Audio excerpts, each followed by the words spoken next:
Mulialah Tuhanku, sempurnalah perbuatan tangan-Mu yang berkuasa atas surga dan seluruh bumi. Siapa yang dapat seperti Kau Tuhan? Agung dan mulialah Tuhanku, Maha besar perbuatan tangan-Mu. Ku datang dan bersujud dalam hadirat-Mu, memuja Engkau seumur hidupku. Sembah Kau Allah yang Maha Besar, ku sembah Kau Yesus keselamatanku, ku sembah Kau Roh yang Kudus kekuatan hidupku. Raja Tuhan, sungguh Engkau mulia. Saya undang seluruh Bapak Ibu sedang jemaat bersama-sama bangkit berdiri. Kita akan nyanyikan pujian dari awal.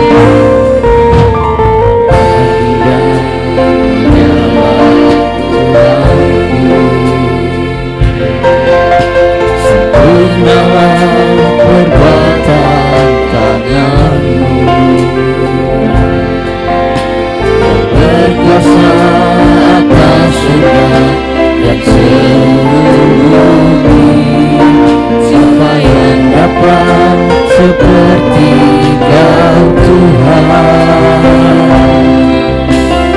Agung dan mulialah Tuhanku, Maha besar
Hamba Kau yang kudus, kekuatan hidupku. Ajaib Tuhan, sungguh Engkau mulia. Ajaib Tuhan, ajaib Tuhan, sungguh Engkau mulia.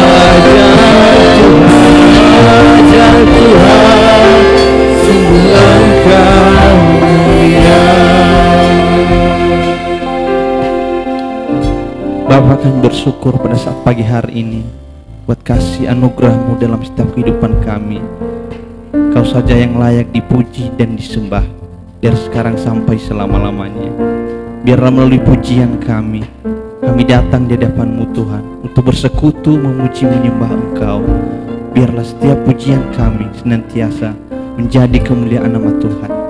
Dan tolong setiap kami, sidang jemaat-Mu yang sudah berada di tempat ini, biarlah jamahan daripada Roh Kudus senantiasa mengurapi kami, untuk kami senantiasa bersekutu di dalam Engkau. Terima kasih Bapa, kami siap untuk melanjutkan ibadah kami. Hanya di dalam nama Tuhan Yesus Kristus, puji Tuhan. Amin. Silakan duduk kembali Bapak Ibu Saudara. Saya menyapa kita semua, Shalom. Puji Tuhan, kita bersyukur pada saat pagi hari ini Tuhan masih memberikan kita kesempatan untuk bisa sama-sama beribadah, bersekutu dengan Dia. Kita akan memuji Tuhan. Kita katakan bahwa Engkau baik Tuhan.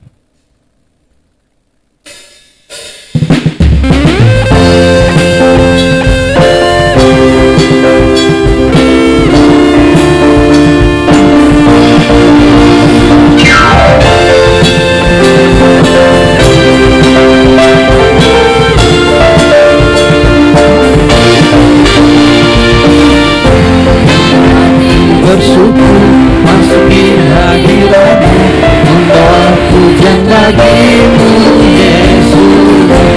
Menandang wajah-Mu, bersuka di depan-Mu, sambil menceritakan kasih-Mu. Mengangkat tangan-Mu, bersorak-sorai bagi kebaikan-Mu. Engkau baik, Engkau baik, sangat baik. Setiap-Mu tak pernah berubah. Engkau baik, sangat baik. Setiap-Mu tak pernah berubah.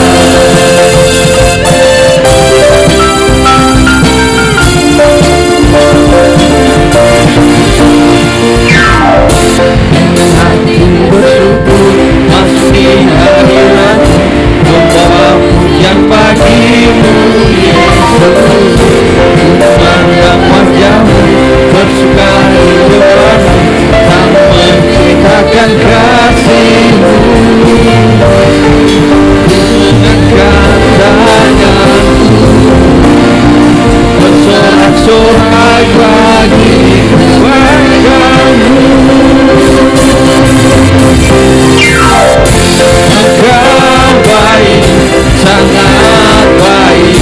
Kasih-Mu tak pernah berubah. Engkau baik, sangat baik. Kasih-Mu tak pernah berubah. Engkau baik, sangat baik. Kasih-Mu tak pernah berubah.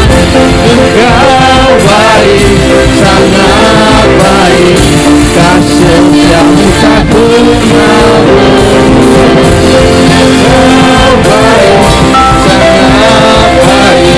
Kasih-Mu tak pernah berubah. Engkau baik, sangat baik. Kasih-Mu tak pernah berubah. Engkau baik, sangat baik. Kasih-Mu tak pernah berubah.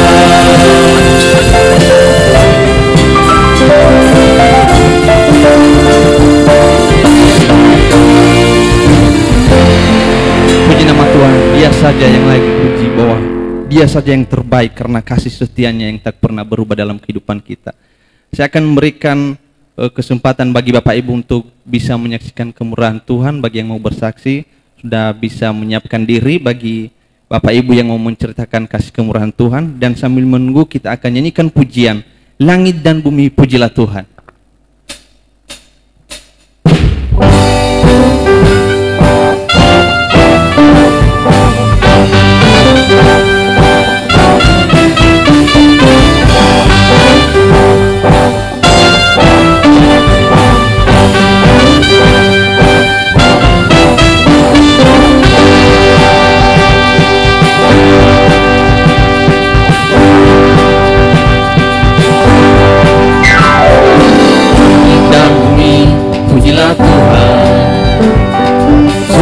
Dia ciptakan semuanya,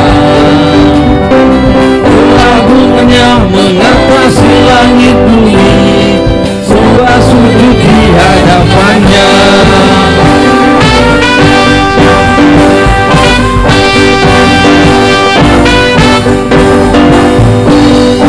Dan bumi pujilah Tuhan, sebab Dia ciptakan semuanya. Agungannya mengatasi langit bumi, sembah sujud di hadapannya. Ku puji, sembah, sembah Yesus Kristus Sang Penebus. Sembah, sembah Yesus Tuhan dan Rajaku. Haleluya, haleluya.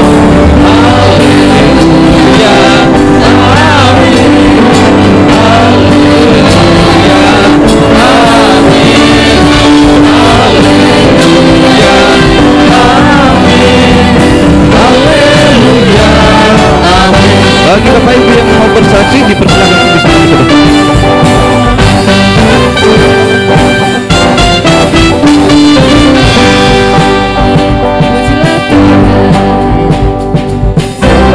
Tinggalkan semuanya,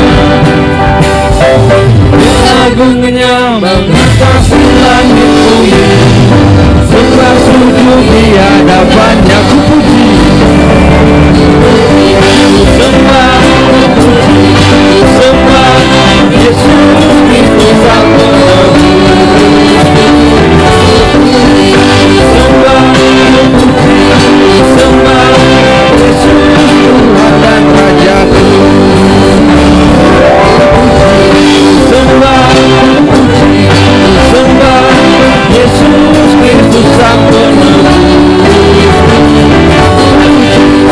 Sembah, sembah Yesus Tuhan dan Rajaku. Haleluya, amin. Haleluya, amin. Haleluya, amin. Haleluya, amin. Ku puji, sembah, sembah Yesus Kristus Sang Penebus. Sembah, sembah Yesus Tuhan dan Rajaku. Haleluya, haleluya, amin.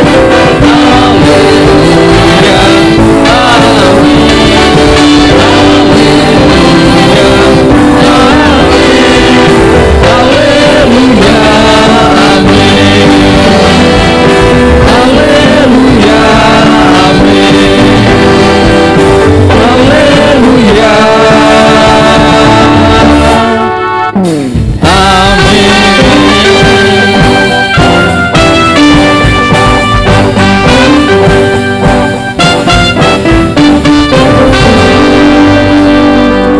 Tuhan.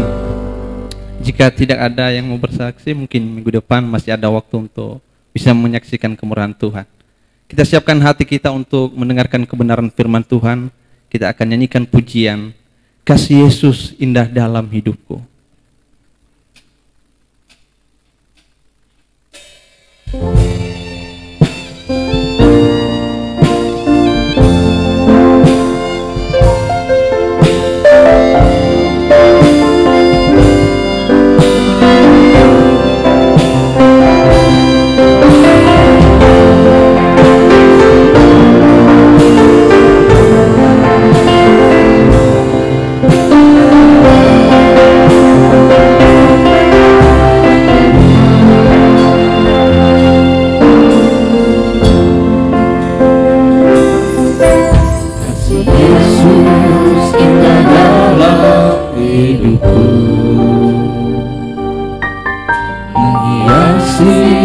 hati dan jiwaku. Ku tak dapat hidup tanpa kasih-Mu Tuhan. Pegang tanganku sepanjang jalan. Ku kasih Yesus. Saya undang seluruh Bapak Ibu sedang jemaat yang bangkit berdoa. Indah dalam hidupku, kasih hati dan jiwaku. Tak dapat hidup tanpa kasih-Mu Tuhan. Pegang tanganku sepanjang jalan. Kasih Yesus, kasih Yesus mengalir dalamku seperti sungai yang tak pernah kering. Kasih Yesus membebat hatiku, dalam kasih-Mu ku merasa teduh.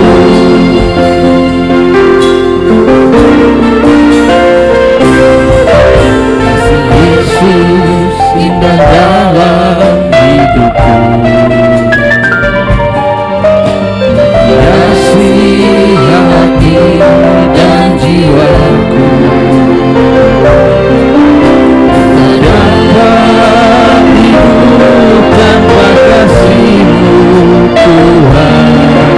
Pegang tanganku sepanjang jalan. Ku kasih Yesus, kasih Yesus mengalir dalamku seperti sungai yang tak pernah kering. Kasih Yesus membebat hatiku, dalam kasih-Mu merasa teduh. Kasih Yesus. Nanti dengan hormat saya mohon Pak Arif untuk bisa memimpin doa firman.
Kasih-Mu indah dalam hidup kami Tuhan. Bahkan seperti sungai yang tidak pernah kering, mengalir dan terus mengalir dalam hidup kami. Tidak ada pernah berhenti Tuhan. Sungguh kami bangga memiliki Allah seperti itu. Kami bahagia Tuhan menjadi anak kesayangan. Terima kasih Tuhan. Terima kasih buat waktu, kesempatan yang baik yang Kau berikan kepada kami pada pagi hari ini.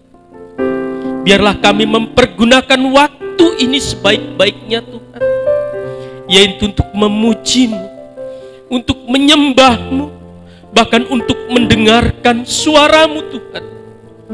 Terima kasih Tuhan. Terima kasih.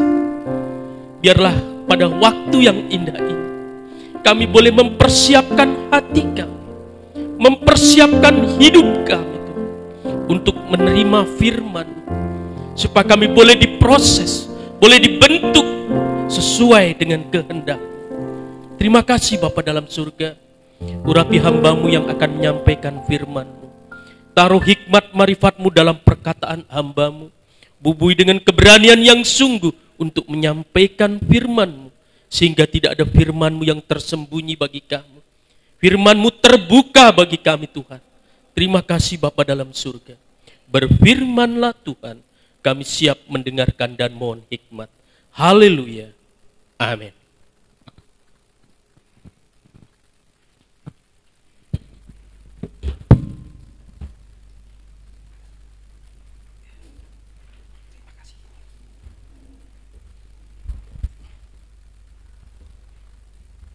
Saya ucapkan selamat pagi Bapak Ibu, saudaraku yang dikasihi oleh Tuhan. Salam sejahtera dalam kasih sayangnya Tuhan kita Yesus Kristus. Selamat mendengarkan firman Tuhan. Biarlah kasih Tuhan, bahagia Tuhan saat ini dilimpahkan di tengah kita sekalian. Puji Tuhan. Kita sudah memuji, mengagungkan, memuliakan nama Tuhan. Saya lihat tadi begitu semangatnya, bergairah memuji Tuhan. Terlebih saat ini kita harus bergairah juga untuk mendengarkan firman Tuhan, karena di dalam ibadah inilah yang paling penting. Suara Tuhan ini yang betul-betul kita butuhkan hari-hari ini. Itulah sebabnya kita mari berkonsentrasi dengan sungguh-sungguh untuk kita bisa mendengarkan firman Tuhan. Tema saat ini yang saya bawakan adalah Tuhan Yesus adalah gembala yang baik. Nah, 2 kali Tuhan Yesus mengatakan hal ini. 2 kali Tuhan Yesus menyatakan akulah gembala yang baik. Yang pertama kita akan baca di dalam Yohanes 10 ayat yang ke-11. Yohanes 10 ayat yang ke-11. Akulah gembala yang baik. Gembala yang baik memberikan nyawanya bagi domba-dombanya. Iya, terima kasih. Ini yang pertama, Tuhan Yesus mengatakan akulah gembala yang baik. Nah, tandanya bagaimana? Tandanya tadi itu gembala yang baik, seorang gembala yang baik adalah memberikan nyawa bagi domba-dombaku. Yang jadi pertanyaan sekarang ini, siapa yang jadi domba-dombanya Tuhan? Ini yang jadi pertanyaan. Sebab kalau kita lihat Tuhan Yesus begitu sangat memperhatikan, bahkan perhatian itu lebih dari apapun, nyawa diberikan. Loh, kalau nyawa diberikan, apa yang tidak bisa diberikan oleh Tuhan? Bisa kita bayangkan ya, nyawa saja dia berikan. Apa yang tidak bisa Tuhan berikan bagi kita? Sampai surga pun dia berikan bagi kita. Oh, inilah luar biasanya menjadi domba-dombanya Tuhan. Makanya tadi disebutkan akulah gembala yang baik memberikan nyawa bagi domba-dombaku. Yang jadi pertanyaan sekarang ini, siapa yang menjadi domba-dombanya Tuhan? Kita baca di dalam Matius pasal 15 ayat 24 sampai yang ke 27. Matius 15 24 sampai 27. Jawab Yesus, aku diutus hanya kepada domba-domba yang hilang dari umat Israel. Ya, sebenarnya domba-dombanya Yesus, seorang gembala yang baik, itulah bangsa Israel asli di Timur Tengah sana. Itu sebenarnya domba-domba itu. Makanya luar biasa bangsa Israel menjadi bangsa pilihan, umat kesayangannya Tuhan, bangsa yang betul-betul mendapat kasih Tuhan yang luar biasa. Itulah bangsa Israel, menjadi domba-dombanya Tuhan. Jadi bisa kita garis bawahi, yang menjadi domba-dombanya Tuhan adalah sebenarnya bangsa Israel asli yang ada di Timur Tengah sana. Sedang kita bagaimana? Bukan bangsa Israel, kita bangsa kafir kita ini. Coba lanjut ayat yang ke-25 sampai 27. Tetapi perempuan itu mendekat dan menyembah dia sambil berkata, Tuhan, tolonglah aku. Saudara tahu ceritanya ini? Seorang perempuan Sirofenesia ini dia menderita karena anaknya kerasukan setan di situ. Terus ayat yang ke-26. Tetapi Yesus menjawab, tidak patut mengambil roti yang disediakan bagi anak-anak dan melemparkannya kepada anjing. Sekali lagi saya katakan dengan permisi, mungkin ini juga agak keras, agak kasar barangkali, tapi ya inilah faktanya, bahwa dombanya Tuhan itu adalah bangsa Israel asli. Sedang kita di luar bangsa Israel, siapa kita ini?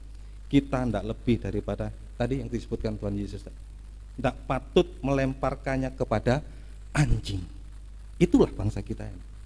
Jadi makanya ini selalu dikumandangkan, ini selalu diingatkan seperti bangsa Israel diperingatkan oleh Musa dulu. Ingat, kamu dulu adalah bangsa budak di Mesir.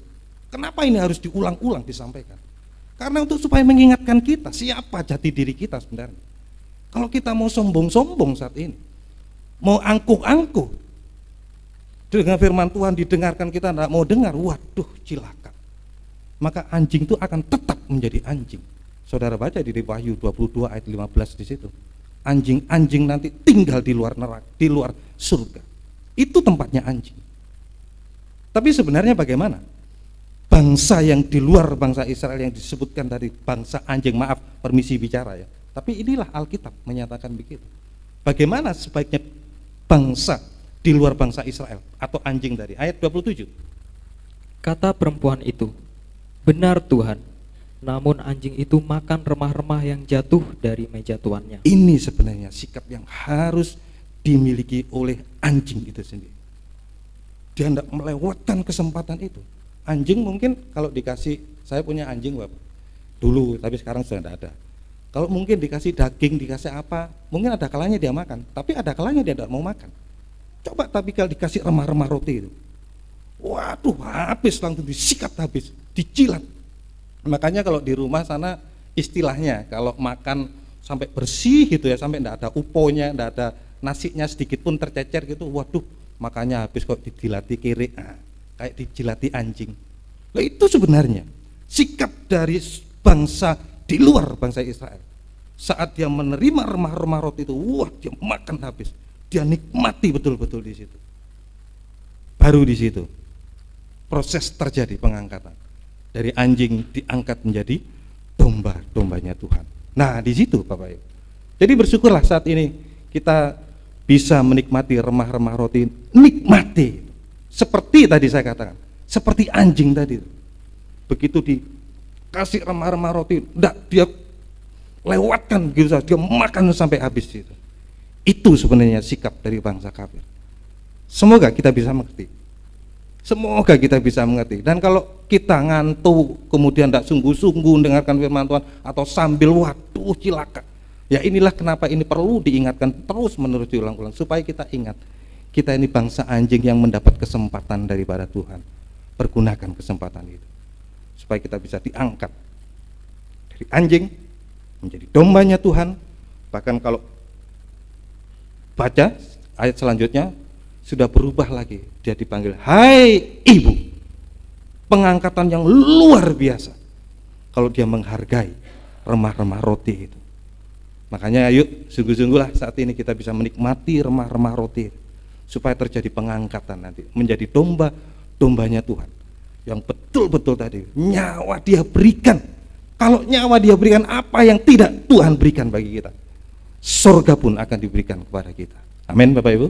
Kalau kita mau jadi domba-dombanya Tuhan. Nah, kembali ke ayat ini tadi. Nah, sekarang kita sudah tahu bahwa gembala yang baik menyerahkan nyawa. Apa sebenarnya nyawa itu sih? Apa sebenarnya nyawa itu? Coba kita akan baca di dalam Imamat pasal 17 ayat yang ke-14. Imamat 17 ayat yang ke-14. Karena darah itulah nyawa segala makhluk. Sebab itu aku telah berfirman kepada orang Israel, darah makhluk apapun janganlah kamu makan, karena darah itulah nyawa segala makhluk. Setiap orang yang memakannya haruslah dilenyapkan. Jadi kita ngerti sekarang, Yesus menyerahkan nyawa. Nyawa itu sekarang berbicara tentang darah. Jadi darah Yesus yang dia berikan kepada kita. Kapan dia berikan? Pada waktu dia naik di atas kayu salib. Dengan 4 luka utama untuk bangsa Israel asli. Tapi luka yang kelima, luka yang paling besar, luka yang paling dalam. Dengan tombak oleh prajurit Romawi, keluar darah dan air. Nah inilah darah itu. Nyawanya Yesus dia berikan bagi kita. Jadi kita tahu sekarang bahwa nyawa itu berbicara tentang darah. Darahnya Yesus sudah diberikan bagi kita, domba-dombanya. Terus sekarang kita lihat berapa nilainya, harga darahnya Yesus. Kita baca di dalam 1 Petrus pasal 1 ayat 18 sampai yang ke-19. 1 Petrus pasal 1 ayat 18 sampai yang ke-19.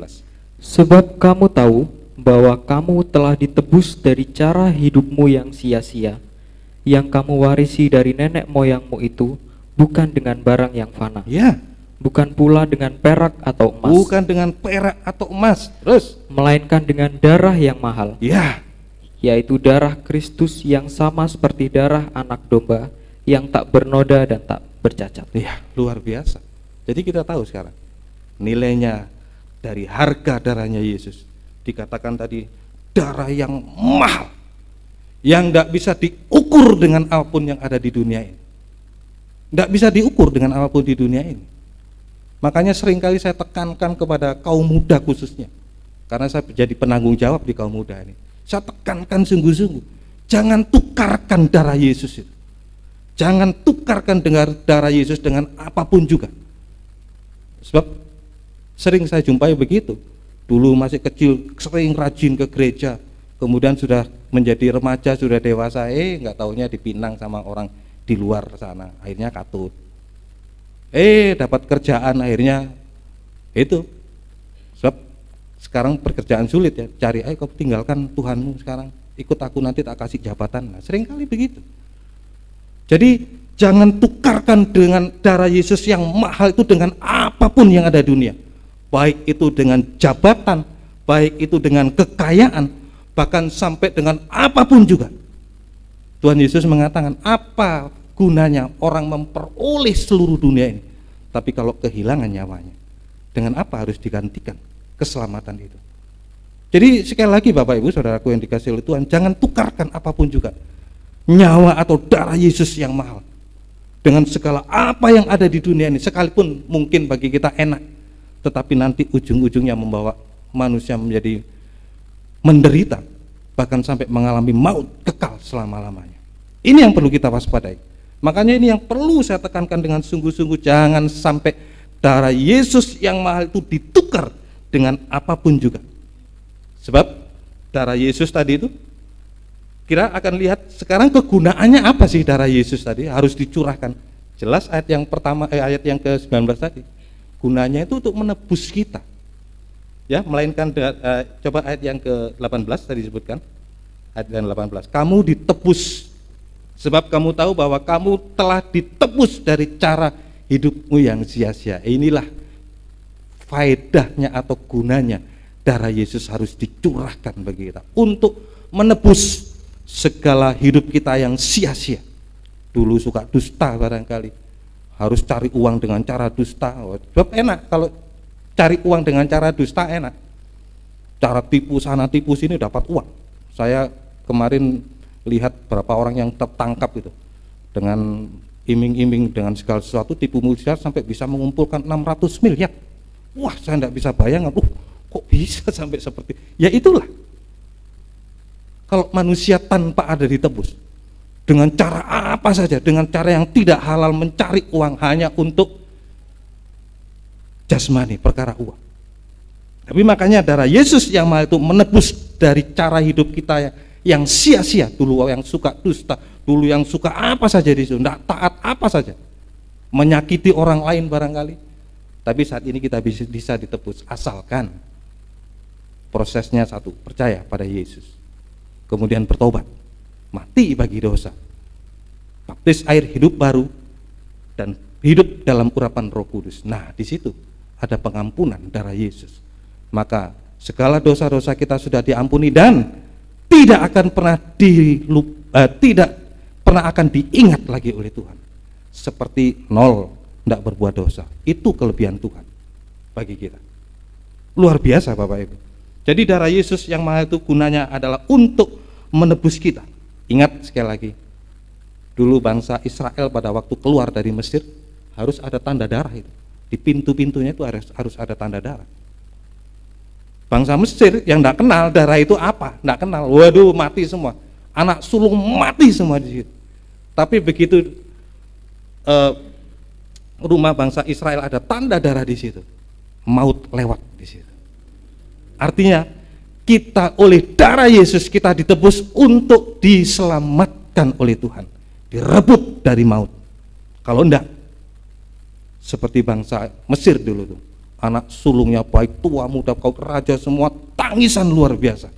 Terjadi perkabungan yang dahsyat pada waktu itu.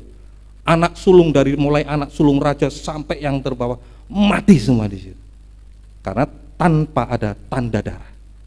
Makanya itu pentingnya tanda darah. Makanya sekali lagi jangan jual atau jangan tukarkan darah Yesus yang mahal dengan apapun yang ada di dunia ini. Karena untuk menebus sama dengan merebut kita dari maut, supaya kita diselamatkan oleh Tuhan. Oleh apapun juga, oleh jodoh barangkali, ya itu tadi yang saya katakan tadi, begitu rapuhnya sekali lagi, dulu kecilnya masih giat, setia, tapi begitu dewasa sudah hilang. Contohnya di Gerobokan sampai sekarang sudah begitu, sudah tidak ada lagi jemaatnya. Jadi kecil-kecilnya masih semangat giat, tapi sudah lama-lama udah hilang semua. Ada yang kawin, ada yang ini, ada yang itu, hilang. Sangat disayangkan Bapak, sangat disayangkan. Makanya pentingnya kita mendengar firman ini dan kita dikuatkan oleh firman Tuhan supaya darah itu jangan sampai terlepas dari kita. Karena itu yang merebut kita dari maut, supaya kita hidup selamat dan diberkati oleh Tuhan. Ini kegunaannya Bapak Ibu, kegunaan darah. Kemudian yang kedua, saat ini kita akan lihat di dalam kedua tentang Tuhan Yesus. Tadi mengatakan 2 kali Tuhan Yesus mengatakan akulah gembala yang baik. Itu tadi di dalam Yohanes 10 ayat yang ke-11. Sekarang kembali Yohanes 10 loncat ayat yang ke-14, bagian A saja. Akulah gembala yang baik, dan aku mengenal domba-dombaku. Terima kasih. Jadi ini 2 kalinya Tuhan Yesus mengatakan akulah gembala yang baik. Yang pertama tadi masih ingat ya, akulah gembala yang baik menyerahkan nyawa bagi domba-dombaku. Sekarang yang kedua, Tuhan Yesus mengatakan pula, akulah gembala yang baik. Gembala yang baik adalah mengenal. Tandanya bagaimana gembala yang baik? Gembala yang baik adalah mengenal domba-dombaku. Tadi tanda darah, gunanya darah tadi kita sudah tahu. Sekarang gunanya Tuhan Yesus kenal kita itu apa? Seringkali kan begitu. Kita ngomong, kita kenal sama Pak Jokowi, tapi belum tentu Pak Jokowi kenal kita, karena kita tahu dari media sosial, kita tahu Pak Jokowi. Oh saya kenal, saya tahu Pak Jokowi. Tapi apa Pak Jokowi tahu dengan kita? Tapi yang kita miliki bukan sekedar atau lebih daripada itu. Itulah seorang gembala yang baik. Gembala yang baik tandanya dia mengenal domba-dombanya. Saya katakan sekali lagi, dan mengenal dengan pasti domba-dombanya itu. Ya, mengenal. Untuk apa? Gunanya untuk apa Tuhan Yesus mengenal ini? Coba kita akan baca di dalam Matius 7 ayat yang ke-23. Ini gunanya kita dikenal oleh Tuhan Yesus. Gunanya kita dikenal oleh Tuhan Yesus. Pada waktu itulah aku akan berterus terang kepada mereka dan berkata, aku tidak pernah mengenal kamu. Enyahlah daripadaku, kamu sekalian pembuat kejahatan. Nah, ini gunanya. Kalau kita dikenal oleh pribadi seorang gembala agung, gunanya apa? Kita tidak diusir. Ya, gunanya tadi kita tidak diusir pada waktu nanti Tuhan Yesus datang kedua kali di awan-awan yang permai. Nah, ya supaya kita bisa masuk itu, supaya kita bisa masuk ke dalam surga tadi. Kalau yang tidak dikenal tadi itu bagaimana? Ya, diusir. Enyahlah engkau daripadaku. Aku tidak pernah mengenal kamu. Karena tidak dikenal. Maka itu pentingnya kita dikenal oleh Tuhan. Seorang gembala agung supaya mengenal pribadi kita dengan pasti. Supaya sekali lagi kita tidak diusir dari surga, tetapi kita boleh masuk ke dalam kerajaan surga kekal sampai selama-lamanya. Ingat Bapak Ibu, sekalipun Bapak Ibu mengatakan, aku baik kok, aku sudah ini sudah itu, tapi kalau tidak dikenal sama Tuhan, tidak dikenal sama gembala yang baik tadi atau gembala agung, sama dengan pembuat kejahatan. Tidak dikenal Tuhan sama dengan pembuat kejahatan. Enyahlah daripadaku, hai kamu pembuat kejahatan. Wah, ngeri Bapak Ibu kalau tidak dikenal sama Tuhan. Sekalipun kita sudah mengatakan, aku sudah ini bermenubuat demi namamu, aku sudah ini sudah itu, tapi tidak dikenal oleh Tuhan, percuma. Sama dengan pembuat kejahatan. Ngeri loh Bapak Ibu. Makanya harus berusaha dengan sungguh-sungguh supaya kita bisa dikenal oleh Tuhan. Sampai dikenal dengan pasti. Nanti kita akan tunjukkan, firman Tuhan akan tunjukkan bagi kita bagaimana supaya kita diselamatkan dan dikenal oleh Tuhan. Nanti kita akan sama-sama lihat. Jadi ini Tuhan Yesus 2 kali menyatakan bahwa akulah gembala yang baik, memberikan nyawa bagi domba-dombaku. Akulah gembala yang baik. Gembala yang baik mengenal domba-dombaku. Kemudian kita akan lebih dalam lagi supaya kita tadi seperti yang tadi saya katakan, bagaimana supaya kita bisa diselamatkan dan bisa dikenal oleh Tuhan. Nah, kalau Tuhan tadi gembala yang baik, nah kita harus bagaimana? Makanya kita juga harus seperti Tuhan juga. Kalau Tuhan gembala yang baik, kita pun juga harus menjadi domba yang baik. Yesus gembala yang baik, kita juga harus menjadi domba yang baik. Bagaimana kita bisa menjadi domba yang baik? Roma 12 ayat yang pertama. Roma 12 ayat yang pertama. Persembahan yang benar. Ya. Karena itu saudara-saudara, demi kemurahan Allah, aku menasihatkan kamu, supaya kamu mempersembahkan tubuhmu sebagai persembahan yang hidup, yang kudus, dan yang berkenan kepada Allah. Itu adalah ibadahmu yang sejati. Iya. Jadi ini, kalau kita ingin menjadi domba yang baik supaya diselamatkan dan supaya dikenal oleh Tuhan, kita harus menjadi domba yang baik. Bagaimana? Domba yang baik. Domba yang baik itu kalau Tuhan tadi memberikan nyawanya, kita harus mempersembahkan tubuh kita kepada Tuhan. Itu kalau Tuhan tadi memberikan nyawa. Bagi kita domba yang baik harus mempersembahkan tubuh kita, tapi bukan tubuh yang sembarangan. Tapi dikatakan tadi tubuh yang hidup, yang kudus, dan yang berkenan di hadapan. Itu supaya kita bisa selamat dan bisa dikenal oleh Tuhan, harus menjadi domba yang baik yang bisa mempersembahkan tubuh kita. Prakteknya bagaimana mempersembahkan tubuh ini? Yang A sekarang, praktek A, kita bisa mempersembahkan tubuh. Praktek A, yaitu tadi disebutkan tadi ya, karena itu saudara, demi kemurahan Allah aku menasihatkan kamu supaya kamu mempersembahkan tubuhmu sebagai persembahan yang hidup, yang kudus, dan yang berkenan kepada Allah. Itu adalah ibadahmu yang sejati. Prakteknya bagaimana kita bisa mempersembahkan tubuh? Ya lewat ibadah. Tapi bukan ibadah-ibadah sembarangan, tapi dikatakan tadi ibadah yang sejati. Itu prakteknya kita bisa mempersembahkan tubuh. Lewat kita tekun dalam kandang penggembalaan sama dengan tergembala dengan baik dan dengan benar. Atau saya katakan kalau ditinjau dari tabernakel, kita harus tergembala dalam 3 macam ibadah pokok. Dalam 3 macam ibadah pokok, karena kita tahu di dalam ruangan suci ada pelita emas. Pelita emas itu adalah ketekunan kita di dalam ibadah raya. Seperti saat ini, hari Minggu ini, ada persekutuan dengan Allah Roh Kudus di dalam karunia-karunia-Nya, sehingga karunia itu semakin hari semakin dipatenkan bagi kita. Roh Kudus itu dipatenkan kepada kita kalau kita tekun di dalam 3 macam ibadah khususnya, seperti saat ini ibadah raya ini. Nah, kita dikoreksi kalau ibadah raya ini, waduh berapa jumlahnya? Banyak, hampir penuh, hampir tidak ada yang kosong. Tapi bagaimana dengan ibadah-ibadah yang lain? Makanya persembahan tubuh yang benar yaitu harus tergembala dalam 3 macam ibadah pokok. Ibadah raya yang pertama pelita emas, persekutuan dengan Allah Roh Kudus.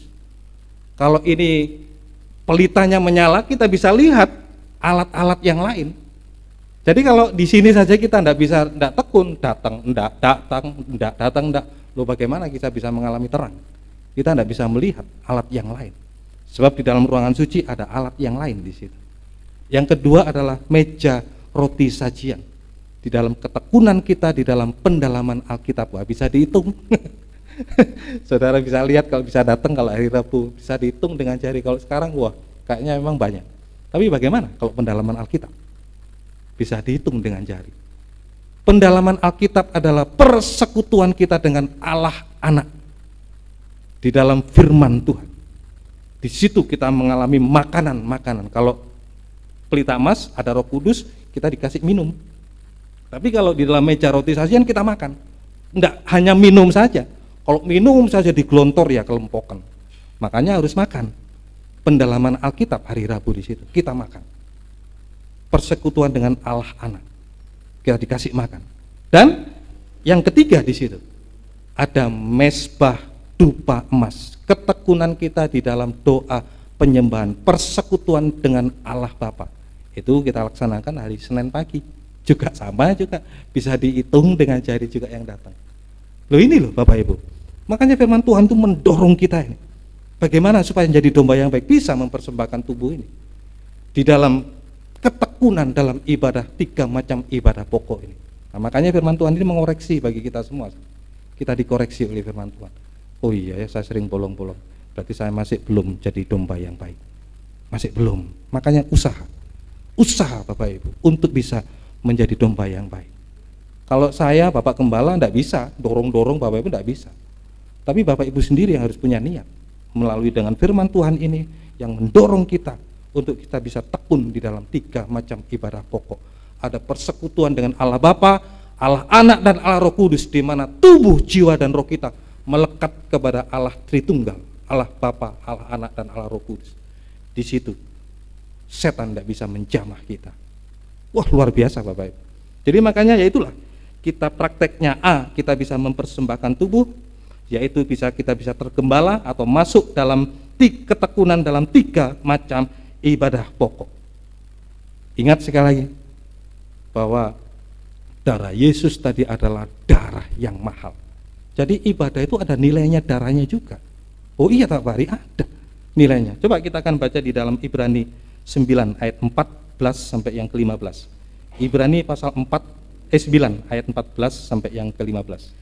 Betapa lebihnya darah Kristus Ya, yang oleh roh yang kekal telah mempersembahkan dirinya sendiri kepada Allah sebagai persembahan yang tak bercacat, akan menyucikan hati nurani kita dari perbuatan-perbuatan yang sia-sia. ya, kalau kita tekun tadi itu di dalam 3 macam ibadah, di mana kita terus-menerus disucikan secara intensif sampai betul-betul tidak ada cacat celah lagi di situ. Kemudian ayat yang ke-15. Karena itu ia adalah pengantara dari suatu perjanjian yang baru, supaya mereka yang telah terpanggil dapat menerima bagian kekal yang dijanjikan. Sebab ia telah mati untuk menebus pelanggaran-pelanggaran yang telah dilakukan selama perjanjian yang pertama. Iya, terima kasih. Ya inilah. Jadi saya katakan tadi, coba kembalikan lagi ayat yang ke-14 tadi. Kembalikan ayat ke-14. Betapa lebihnya darah Kristus itu, yang oleh karena roh telah mempersembahkan dirinya kepada Allah sebagai persembahan yang tak cacat, akan menyucikan kita, murni kita dari perbuatan-perbuatan yang sia, supaya kita dapat beribadah kepada Tuhan. Jadi kita tahu sekarang bahwa dalam ibadah itu nilainya adalah senilai harga darahnya Yesus yang mahal. Tahu sekarang ya? Makanya sekarang Bapak Ibu, ayo sungguh-sungguhlah saat ini kita menjadi domba yang baik, harus tekun dalam kandang, tekun dalam ibadah itu. Karena ada nilai darah Yesus yang mahal di situ. Ada nilai darah Yesus yang begitu mahal bagi kita. Nah, makanya saat ini kita bisa mengerti dalam hal ini. Nah, bagaimana caranya kita bisa mempersembahkan tubuh? Ya, Ibrani 10 ayat yang ke-25 sampai yang ke-27. Janganlah kita menjauhkan diri dari pertemuan-pertemuan ibadah kita. Ya, jangan menjauhkan diri. Kita tahu hari Minggu harus datang. Kita tahu hari Rabu, usahakan harus bisa, apapun halangannya harus usaha, karena ini yang utama dalam kehidupan kita. Harus usaha dengan sungguh-sungguh. Janganlah menjauhkan diri dari pertemuan-pertemuan. Ingat loh ya, ibadah itu pertemuan sampai saat ini. Pertemuan. Kalau mungkin saudara keluar kota, ya mungkin bisa saudara bisa lewat online, bisa live streaming dan sebagainya. Tapi ingat bahwa ibadah itu adalah pertemuan. Pertemuan seperti saat ini kita bisa bertemu satu dengan yang lain, bertemu dengan gembalanya kecil dan bisa bertemu dengan gembala agung di situ. Ada pertemuan di situ. Makanya tadi jangan kita menjauhkan diri dari pertemuan-pertemuan ibadah terus Seperti dibiasakan oleh beberapa orang. ya. Tetapi marilah kita saling menasihati. Nah, biar firman Tuhan saat ini menasihati kita. Ayo tekun dalam 3 macam ibadah pokok ini. Dengan nasihat firman Tuhan tentunya. Tekun. Terus? Dan semakin giat melakukannya. Ya, semakin giat. Berkobar-kobar. Harus ada Roh Kudus tadi. Roh Kudus seperti nyala api. Roh Kudus itu seperti api yang berkobar-kobar, bernyala-nyala. Itu yang memberikan semangat bagi kita. Sudah secapek apapun kita, seloyo apapun, wah, Roh Kudus membantu kita untuk memberikan dorongan semangat sehingga kita giat untuk beribadah melayani Tuhan. Terus menjelang hari Tuhan yang mendekat. nah, menjelang hari Tuhan yang sudah semakin dekat. Berapa sih usia manusia? Berapa usia manusia? Ibu saya kemarin dipanggil pada usia 87, Bapak Ibu. Ya sampai segitu usia manusia. Secara pribadi Tuhan Yesus datang, yaitu tadi secara pribadi kita tidak tahu. Tapi secara umum nanti Tuhan Yesus datang kedua kali di awan-awan permai. Tentunya jadi hal ini tadi mengatakan bahwa semakin dekat, semakin hari, semakin minggu, semakin bulan, semakin tahun, tambah semakin dekat kedatangan Tuhan. Makanya dengan firman ini kita dinasehati, jangan menjauhkan diri dari pertemuan-pertemuan ibadah. Terus ayat 26. Sebab jika kita sengaja berbuat dosa, Ya, sesudah memperoleh pengetahuan tentang kebenaran, maka tidak ada lagi korban untuk menghapus dosa itu. ingat Bapak Ibu, firman Tuhan ini jelas mengatakan kepada kita semua, kalau kita sengaja, ada kesempatan, ada waktu, tapi kalau kita sengaja tidak beribadah kepada Tuhan, ingat loh ya, darah Yesus tadi dalam ibadah itu ada senilainya, darah Yesus. Tapi kalau kita sengaja tidak mau beribadah kepada Tuhan, sekalipun ada waktu, ada kesempatan, kita tidak mau, maka tadi disebutkan tidak ada lagi korban untuk menghapus.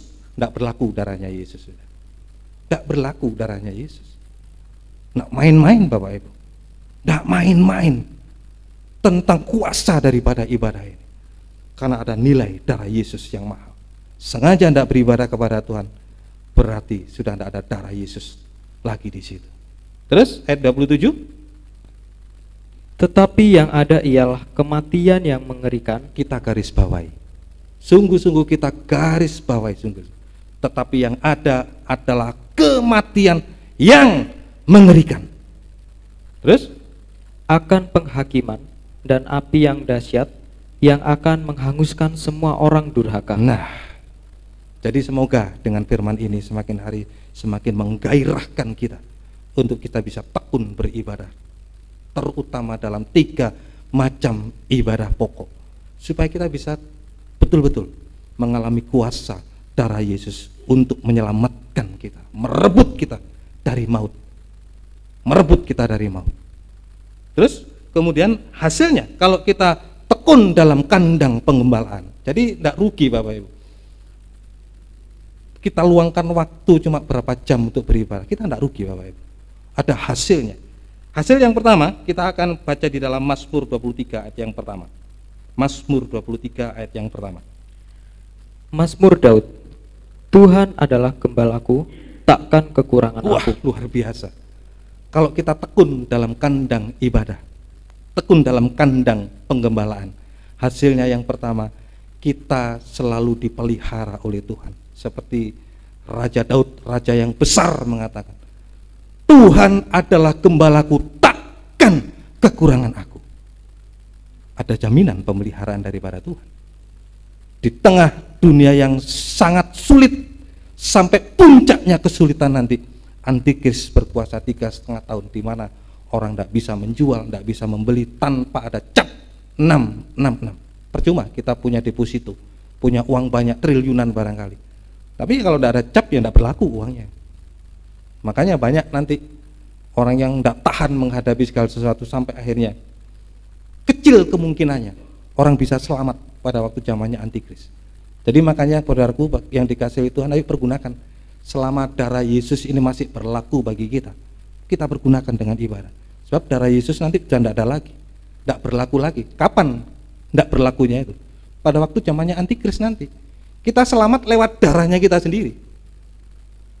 Mau menyembah, tidak mau, pancung langsung kepalanya, tapi selamat dengan darahnya sendiri dia.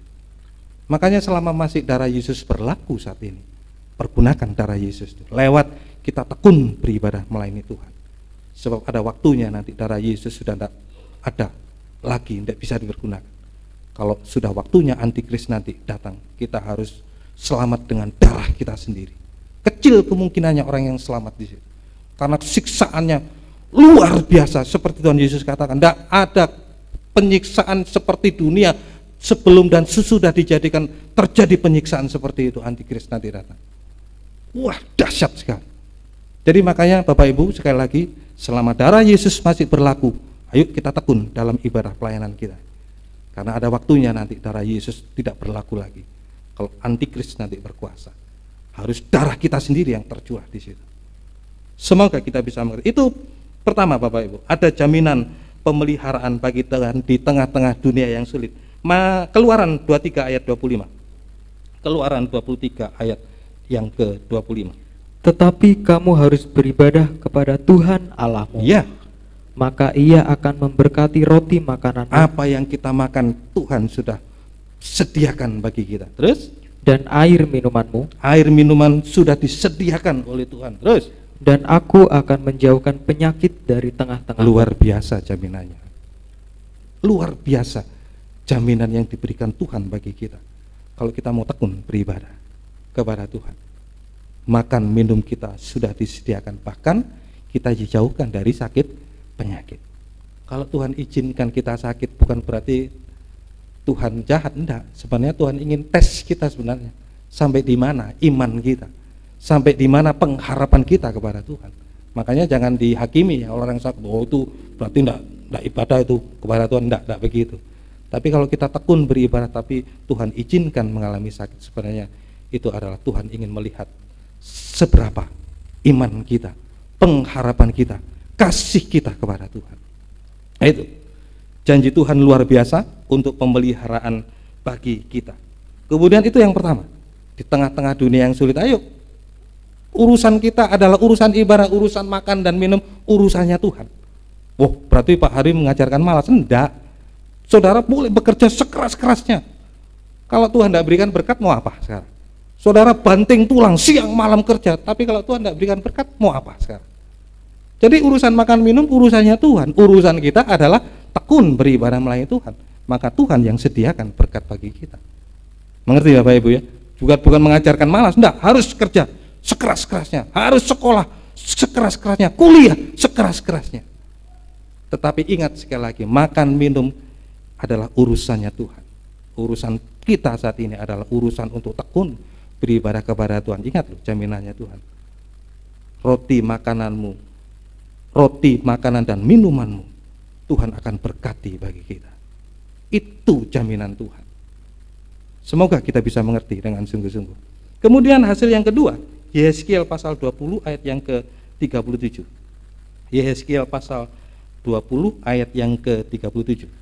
Aku akan membiarkan kamu lewat dari bawah tongkat gembalaku dan memasukkan kamu ke kandang dengan menghitung kamu. Wah, luar biasa. Jadi kalau kita tekun beribadah kepada Tuhan, ada jaminan perlindungan dari tongkat Tuhan. Kalau saudara tahu, seorang gembala, kalau gembala-gembala biasa selalu bawa tongkat. Untuk apa itu? Ya untuk musir. Ada binatang buas apa, wat lari mereka semua. Ada perlindungan Tuhan. Ada perlindungan Tuhan yang ekstra bagi kita. Aku akan membiarkan kamu lewat dari bawah tongkat gembalaku dan memasukkan ke kandang dengan menghitung kamu. Lah kita dihitung oleh Tuhan. Ingat sekali lagi, kita dihitung. Artinya dihitung itu diperhatikan oleh Tuhan. Diperhatikan. Jadi dilihat, kalau dari sini, dari mimbar bisa tahu siapa yang datang. Oh ini tidak datang, ini tidak datang. Oh itu datang, itu datang. Itu namanya dihitung, diperhatikan. Diperhatikan satu-satu domba-dombanya. Itu oleh gembala kecil, apalagi gembala agung. Dia begitu memperhatikan kita, menghitung kita. Bahkan yang tidak bisa diterima dengan nalar, apa yang dihitung oleh Tuhan. Kita baca di dalam Matius 10 ayat yang ke-30 tuh. Matius 10 ayat yang ke-30. Matius 10 ayat yang ke-30. Dan kamu, rambut kepalamu pun terhitung semuanya. Luar biasa Bapak Ibu. Mungkin kita bertanya, lah apa kok rambut dihitung, kok enggak ono gaine lah Tuhan itu. Artinya itu dari saya katakan bahwa Tuhan itu sangat memperhatikan kita sampai sekecil-kecilnya. Rambut dihitung loh Bapak Ibu. Bayangkan, siapa yang bisa menghitung rambut? Kok enggak ono gaine, waduh sulit menghitung rambut, tapi Tuhan hitung di situ. Ya itulah perhatian Tuhan. secara ekstra bagi kita, bagi orang yang taat, orang yang tergembala dengan sungguh-sungguh, orang yang tekun tergembala dengan sungguh-sungguh, rambut terhitung. Artinya perhatian Tuhan yang begitu sangat mendetil bagi kita, luar biasa. Kemudian ayat yang ke Lukas 21 ayat yang ke-18. Lukas 21 ayat yang ke-18. Tetapi tidak sehelai pun dari rambut kepalamu akan hilang. Iya, terima kasih. Rambut kepalamu tidak akan hilang dari kepala. Wah, luar biasa. Mungkin kalau Bapak Ibu, istri saya rambutnya rontok. Udah jatuh satu, ya sudah, mau apa gunanya rambut cuma satu? Ya dibuang di tempat sampah. Tapi ingat perhatiannya Tuhan tadi, tidak sehelai rambut dibiarkan oleh jatuh. Wah, begitu luar biasa ekstranya Tuhan memperhatikan kehidupan kita, luar biasa. Jadi makanya ayo tekun dalam kandang tergembala dengan sungguh-sungguh, karena tadi ada jaminan pemeliharaan Tuhan, ada jaminan perlindungan Tuhan, dan perhatian Tuhan yang begitu luar biasa dalam kehidupan kita. Tidak sehelai rambut pun bisa jatuh di situ.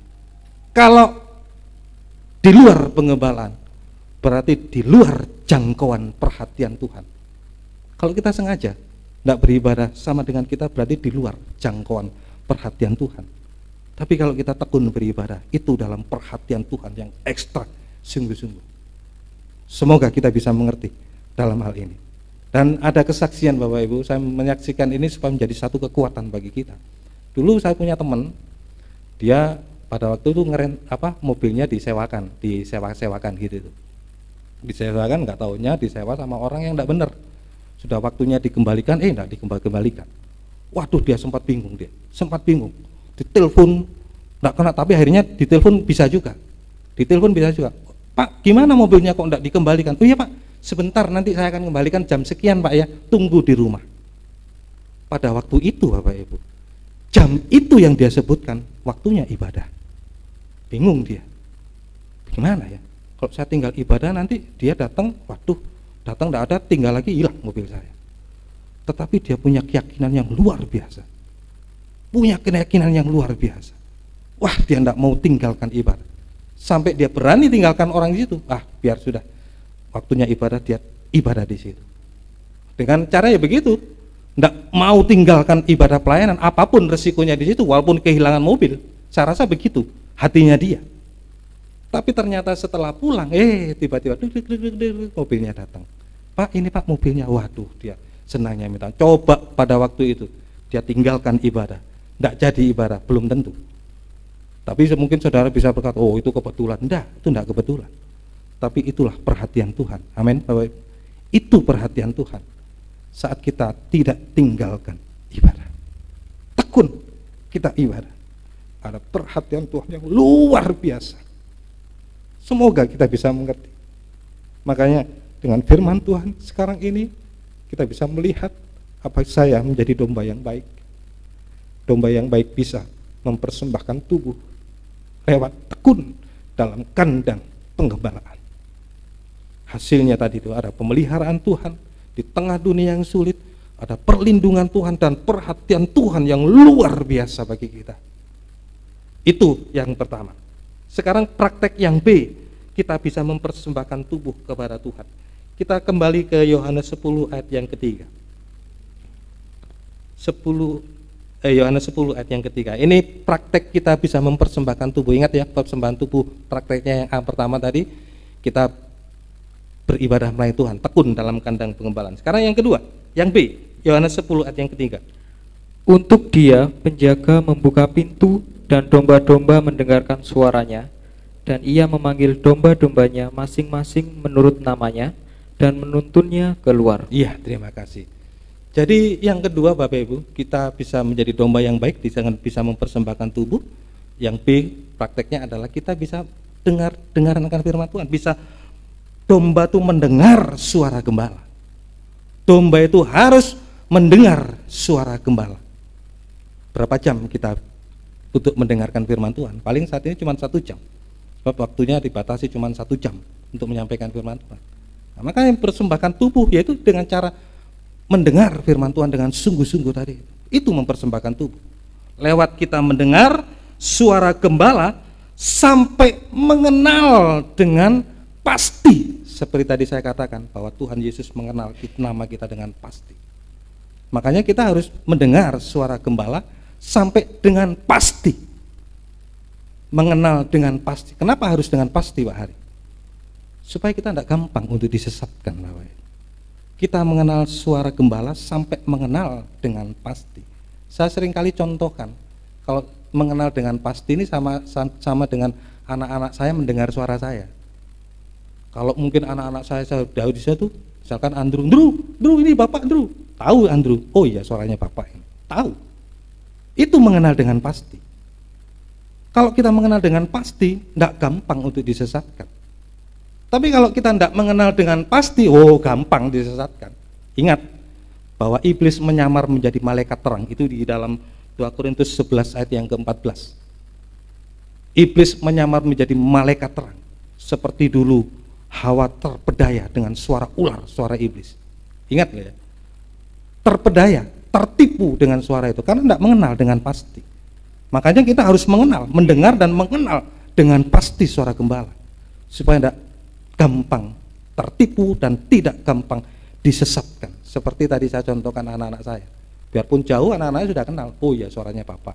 Coba suaranya, barangkali suaranya Arif, Bro ini bapakmu Andrew, oh, kenal Andrew, oh bukan suara Bapak, itu begitu. Tapi kalau mengenal dengan pasti, ya tidak gampang untuk tertipu, tidak gampang untuk disesatkan.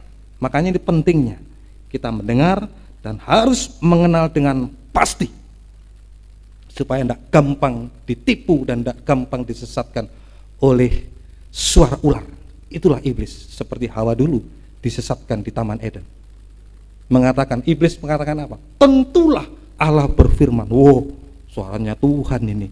Kalau kita tidak kenal dengan pasti kan begitu. Kalau saudara baca di dalam Kejadian, ular mengatakan kepada Hawa, tentulah Allah berfirman. Wow, pakai nama Allah. Wah iya suara Allah, padahal bukan. Makanya kalau dengan mengenal dengan pasti tidak gampang tertipu.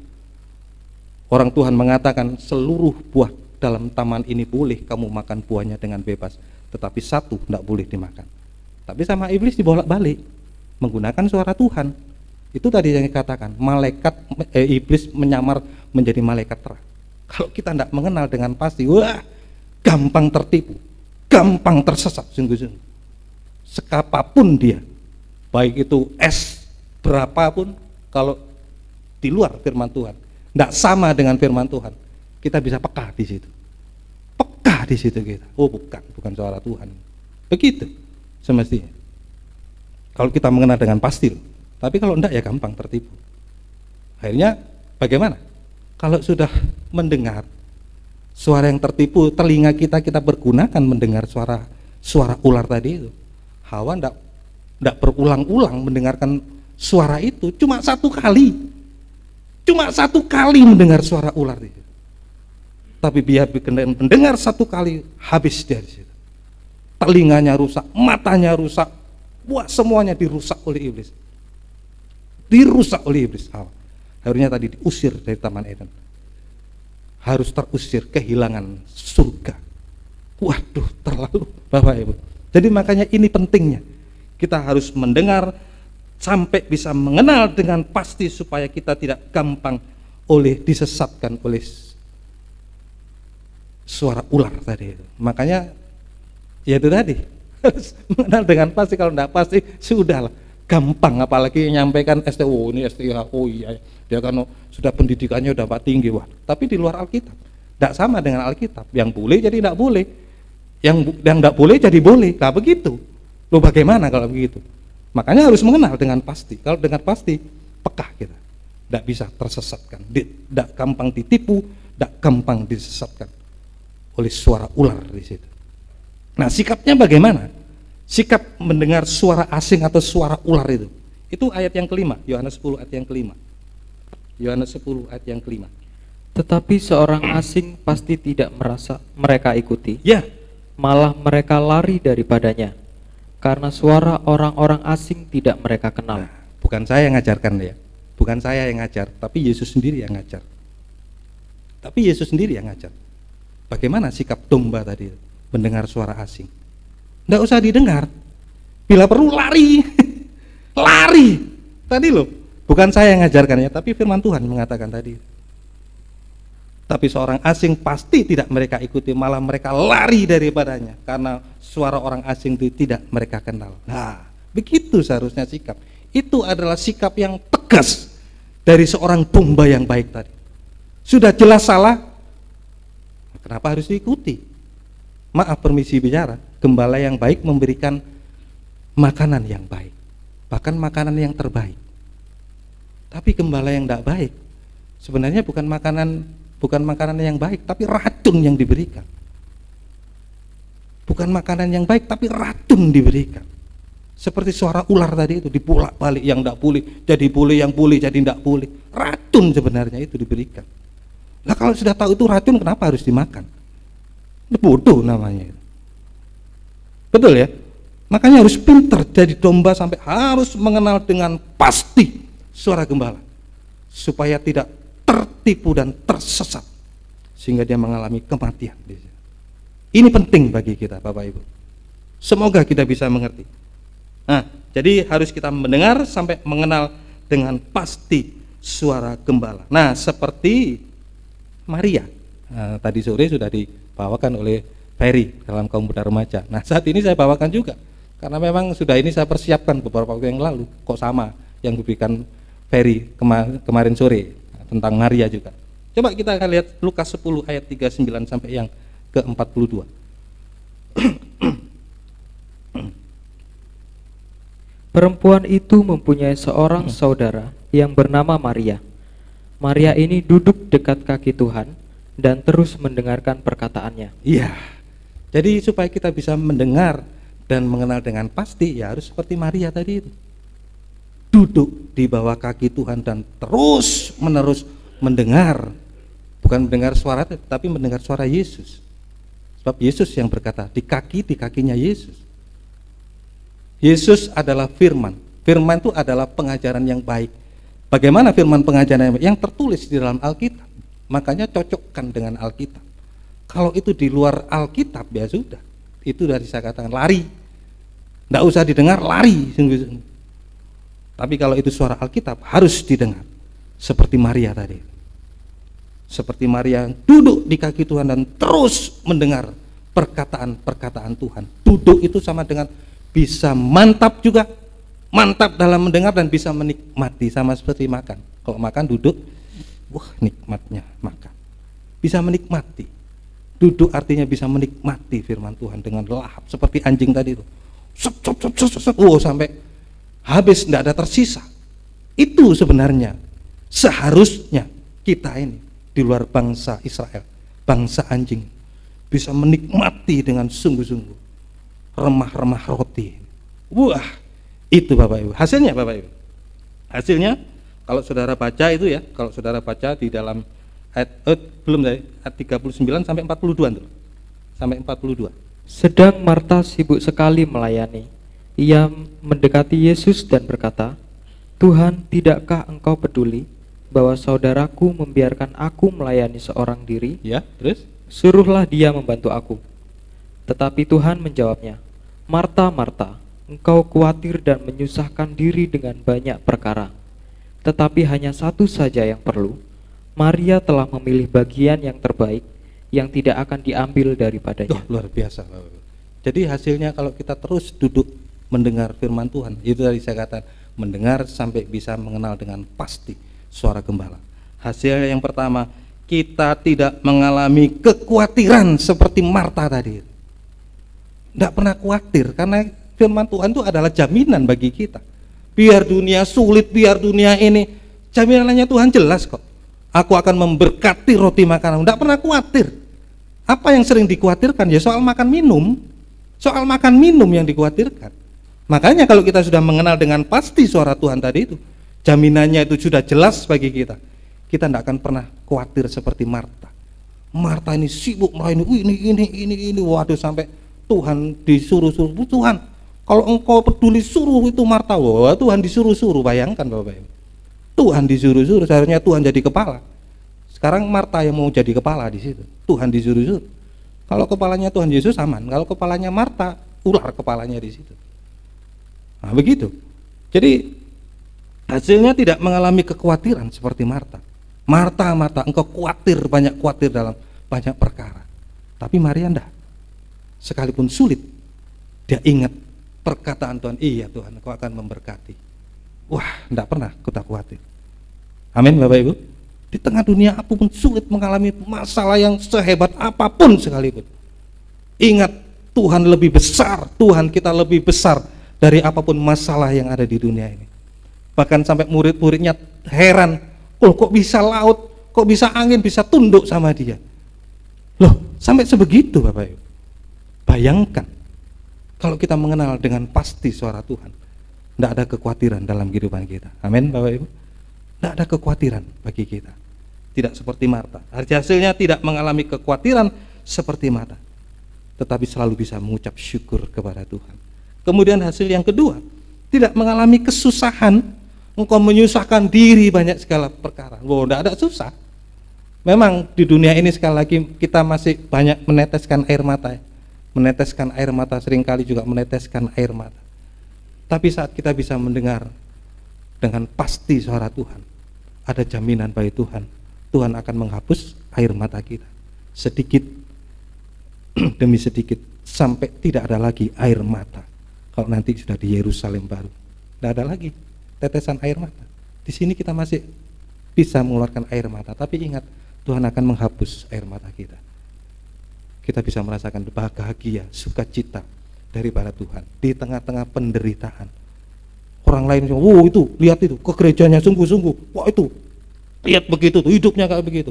Orang lain bisa begitu, tapi yang diomongin tenang-tenang saja tuh, lihat itu, orang kayak gitu, tapi tenang-tenang saja dia, tidak merasa apa-apa, merasa bahagia. Ya itulah kebahagiaan Tuhan. Tidak seperti Marta, menyusahkan diri. Tetapi bagi Maria, saat dia duduk mendengar sampai mengenal dengan pasti, dia ada kebahagiaan yang luar biasa yang Tuhan berikan bagi Maria, bagi kita juga yang mendengarkan firman Tuhan. Dan hasil yang ketiga, mendapatkan bagian yang terbaik tadi. Mendapatkan bagian Maria adalah memilih bagian yang terbaik, sama dengan mendapat bagian yang terbaik yang tidak akan diambil daripadanya. Apa bagian yang terbaik? Yaitulah firman Tuhan. Kalau kita mendengarkan dengan sungguh-sungguh Bapak Ibu, tak akan diambil oleh Tuhan. Tapi kalau kita tidak sungguh-sungguh mendengarkan firman Tuhan, ingat ya, penaburan benih ya. Penaburan benih yang pertama itu di pinggir jalan. Nah itu kalau pendengar firman, coba kita lihat di dalam Lukas 8 ayat yang ke-18. Lukas 8 ayat yang ke-18. Karena itu perhatikanlah cara kamu mendengar. Karena siapa yang mempunyai, kepadanya akan diberi. Tetapi siapa yang tidak mempunyai, daripadanya akan diambil. Habis semua. Jadi percuma kita datang ke gereja kalau kita tidak mempunyai pendengaran yang sungguh-sungguh. Firman Tuhan disampaikan, ya ngomong-ngomong. Bagaimana? Itu yang penting padahal itu. Tapi ya itu tadi lah. Pendengaran yang tidak sungguh-sungguh. Makanya firman Tuhan, karena itu perhatikan cara kamu mendengar, tidak main-main. Perhatian kita itu menentukan, sekali lagi. Perhatian pendengaran kita menentukan. Kita mendapatkan keselamatan, kita mendapatkan dikenal oleh Tuhan. Itu jaminannya dari kita mendengar dengan sungguh-sungguh. Tapi kalau kita tidak mendengar dengan sungguh-sungguh tadi itu, tidak kepadanya akan diberi, tetapi siapa yang tidak mempunyai daripadanya akan diambil juga apa yang ia anggap ada padanya, hilang semua juga. Ya seperti itu penaburan di pinggir jalan sudah. Siapa yang ngambil? Ya manuk, burung itu yang ngambil, pluk hilang.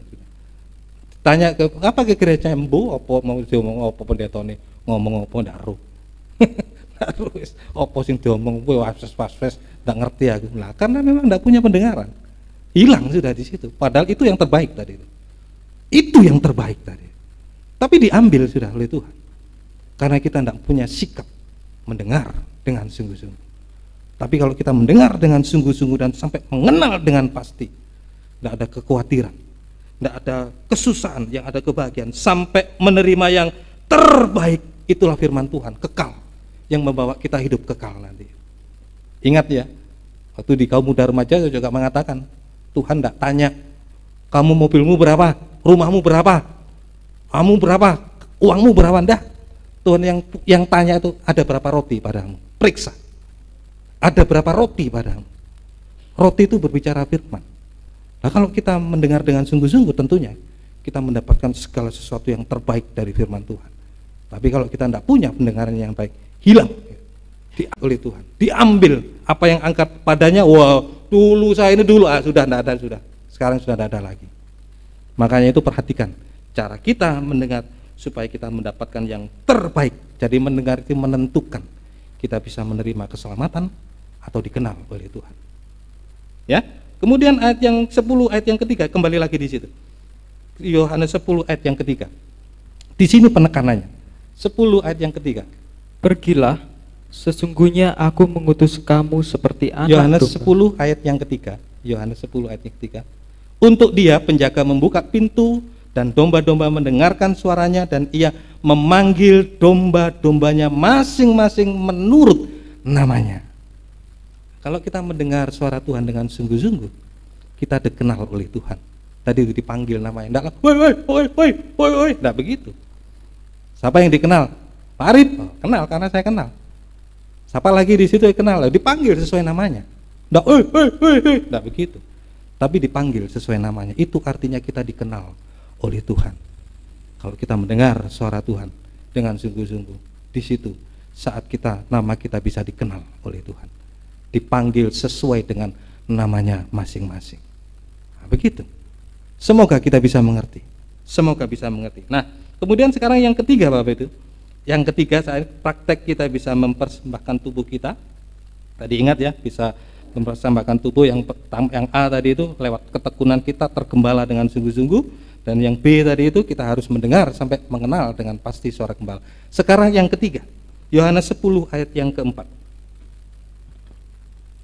Jika semua dombanya telah dibawanya keluar, ia berjalan di depan mereka dan domba-domba itu mengikuti dia, karena mereka mengenal suaranya. Ya, ini yang terpenting bagi kita saat ini. Bagaimana menjadi domba yang baik yang bisa mempersembahkan tubuhnya kepada Tuhan, yaitu lewat kita taat dengar-dengaran akan firman Tuhan. Seperti domba yang nuntun tadi, di mana gembalanya di situ dia ngikuti dari belakang. Sama dengan selalu berada di dalam firman Tuhan. Jangan coba-coba sedikit aja kok Pak Hari, cuma sedikit saja. Ingat sekali lagi, saya sering umpamakan di rel kereta api. Perpindahannya itu cuma berapa mili di situ. Cuma sedikit, enggak apa-apa, kok cuma sedikit, tapi lama-lama hilang. Enggak pernah ketemu lagi sudah. Makanya harus on the track. Harus berada di rel. Sekalipun masih kelihatan batu-batu, wow, masih batu, tak lihat batu, tapi percayalah, nanti satu waktu kita bisa ketemu stasiun, semua serba ada di situ. Tapi sementara kita masih on the track, masih kelihatan batu-batu, jangan kecewa, jangan putus asa, terus taat sungguh-sungguh kepada Tuhan. Nanti sewaktu-waktu kita bisa ketemu sama stasiun, di situ semua serba ada di situ. Nah, jadi domba itu harus mengikuti domba-dombanya sama dengan taat akan apapun resikonya. Taat dengar-dengaran sampai daging tidak bersuara lagi. Sampai daging bersuara. Karena ini menentukan, tadi saya katakan, ini yang terpenting bagi kita. Harus taat sungguh-sungguh. Matius 7 ayat 21. Matius 7 ayat 21. Bukan setiap orang yang berseru kepadaku, Tuhan, Tuhan, akan masuk ke dalam kerajaan surga, melainkan dia yang melakukan kehendak Bapakku yang di surga. Ini saudara garis bawahi, dan ini menjadikan satu kekuatan bagi kita. Menjadi, kalau boleh saya katakan, menjadi rema bagi kita saat ini. Ayo sungguh-sungguh, yang paling penting bagi kita, taat menurut akan firman Tuhan sesuai dengan kehendak Tuhan. Ingat sekali lagi, oh sedikit jangan, kalaupun cuma sedikit enggak usah, karena itu yang menentukan bagi kita. Ingat loh ya, bukan orang yang berseru-seru kepadaku akan masuk ke dalam kerajaan surga, tapi yang melakukan kehendak Bapa. Ini penentu bagi kita, kunci bagi kita untuk bisa masuk ke dalam surga. harus taat dengar-dengaran sungguh-sungguh bagi kita.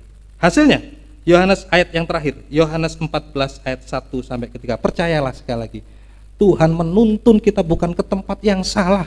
Percaya, yakin sekali. Firman Tuhan itu bukan menuntun ke tempat yang salah, tetapi menuntun ke tempat sesuatu yang tepat dan yang indah. Ayat yang terakhir Yohanes 14 ayat 1 sampai yang ke 3. Janganlah gelisah hatimu, percayalah kepada Allah. Jangan gelisah hatimu, percaya, seperti tadi katakan, percayalah kepada Tuhan yang menuntun gembala yang baik itu. Kalau kita selalu ikut kemana dia pergi, dia membawa kita kepada satu tempat yang luar biasa. Coba ulang lagi sekali lagi. Janganlah gelisah hatimu, percayalah kepada Allah. Percaya kepada Allah. Percayalah juga kepadaku. Percaya juga kepada gembala yang baik tadi. Terus, di rumah Bapakku banyak tempat tinggal. ya, Jika tidak demikian, tentu aku mengatakannya kepadamu. Sebab aku pergi ke situ untuk menyediakan tempat bagimu. ya, ayat yang ketiga. Dan apabila aku telah pergi ke situ dan telah menyediakan tempat bagimu, aku akan datang kembali dan membawa kamu ke tempatku, supaya di tempat di mana aku berada, kamu pun berada. Nah, kenapa kita harus taat dengar-dengaran? Supaya kita itu tadi, supaya di mana tempat aku berada, kamu pun berada. Kita tahu tempatnya Yesus adalah di surga. Kalau kita taat sungguh-sungguh dalam teladan dia, dia tidak menuntun ke tempat yang salah, tetapi dia menuntun ke tempat Bapa yang di surga. Itulah surga yang kekal, di mana Tuhan janjikan bagi kita. Tidak ada lagi semua tetesan air mata, di situ ada kebahagiaan kekal sampai selama-lamanya. Inilah Bapak Ibu yang bisa saya sampaikan. Kita mengenal gembala yang baik tadi. Ada 2 kali Tuhan Yesus mengatakan gembala yang baik. Gembala yang baik menyerahkan nyawa dan mengenal. Kalau kita menjadi domba yang baik, kita diselamatkan juga dikenal, mengenal dengan pasti nama kita, disebut sesuai dengan nama kita. Artinya Tuhan mengenal dengan pasti kehidupan kita. Amin. Tuhan Yesus memberkati. Mari saya undang pemain musik untuk kita nyanyikan satu pujian Gembala Manis, Pesalu nomor 6 kalau nggak salah. Pesalu nomor 6.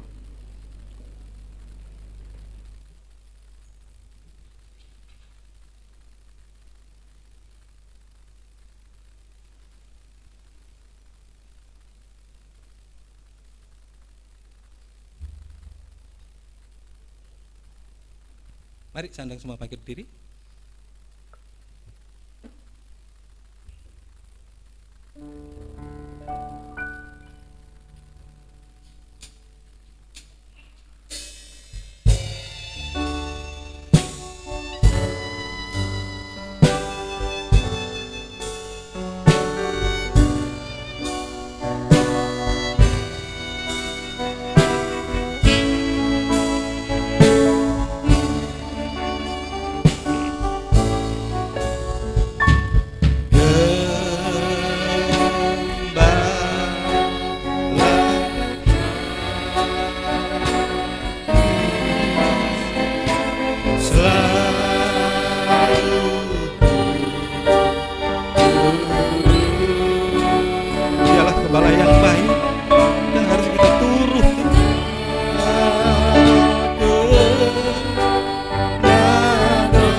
Gembala yang baik menyerahkan nyawanya bagi kita. Gembala yang baik mengenal pribadi kita, bahkan sampai memperhatikan kehidupan kita. Kalau kita tahu akan hal itu, ayo sungguh-sungguh kita menjadi domba yang baik di hadapan Tuhan. Lewat kita bisa mempersembahkan tubuh kita tekun dalam tergembala dalam 3 macam ibadah pokok. Kita tekun senantiasa untuk mendengar sampai mengenal dengan pasti suara gembala. Dan kita bisa taat sungguh-sungguh kemanapun gembala itu pergi, kita akan pergi juga. Karena Tuhan menyediakan yang terbaik bagi kita. Sampai rumah Bapa itulah surga yang kekal bagi kita. Kita nyanyikan sekali lagi, dan waktu selanjutnya saya serahkan kepada Bapak kembali.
Hari ini saudaraku, kita menikmati firman Tuhan yang luar biasa.